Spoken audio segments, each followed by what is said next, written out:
ነቢዩላህ ኢብራሂም ከዓባን በመገንባት ላይ ያሉ አንድ ኮርነር ላይ ድንጋይ አነሳቸው። ፈለጉ፣ አጡት።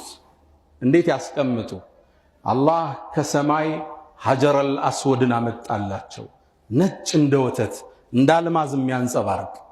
ኢብራሂም ዓለይሂ ሰላም ይህን ድንጋይ ተቀብለው ሐጀረል አስወድ ዛሬ ሄደን እንድንስመው የታዘዝነውን ድንጋይ ከዓባ ኮርነር ላይ ያስቀመጡ።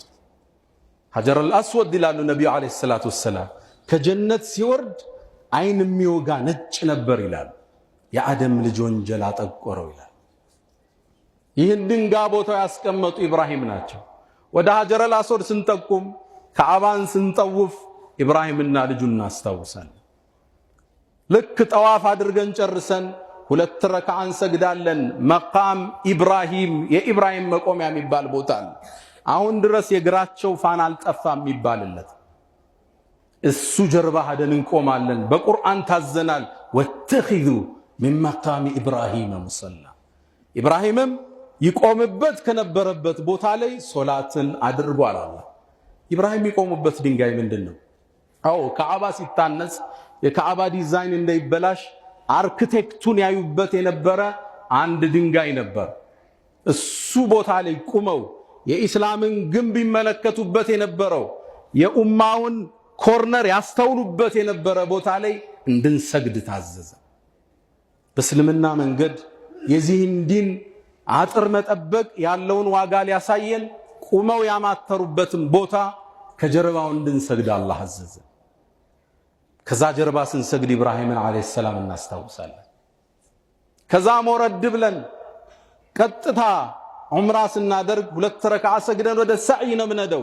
ሶፋና መርዋ ኢነ ሶፋ ወልመርወተ ሚን ሸዓኢሪላህ 7 ደርሰን እንመለሳለን። ይህ ሴት መጣ። ታሪኳውንም ከዚህ ትልቅ ቤተሰብ ጋር ይያዘ።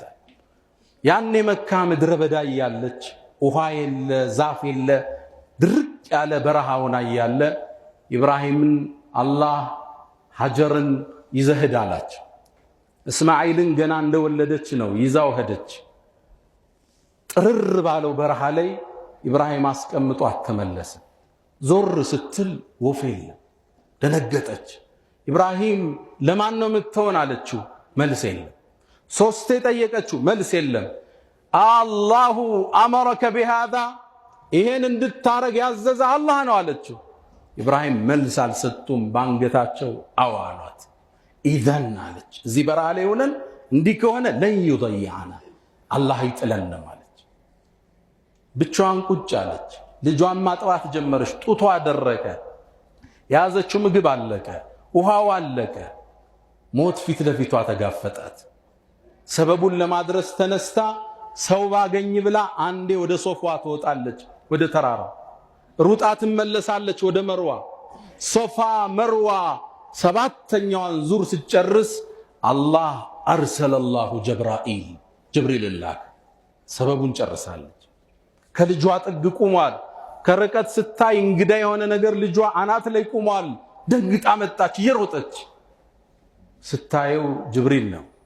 መን አንቲ አንቺ ማንሽ አለ። ሐጀራ በጣም አስተዋይ ነበረችን። አና ኡሙ ወለድ ኢብራሂም እኔማ የኢብራሂም የልጁ እናት ነኝ አለች። ሐጀር ነኝ አላለችው። ኢብራሂምን የሰማይ ነዋሪ ያውቁታል። ሰዓት ላይ ሲገባ ያውቁታል። ኢብራሂም ለዲኑ ተፍ ተፍ ሲል ያውቁታል። እኔ የኢብራሂም የልጁ እናት ነኝ አለች። ኢላ መን ተረከኩማ ለማን ተዋችሁ አላት ጅብሪል። ለአላህ ተወን አለችው።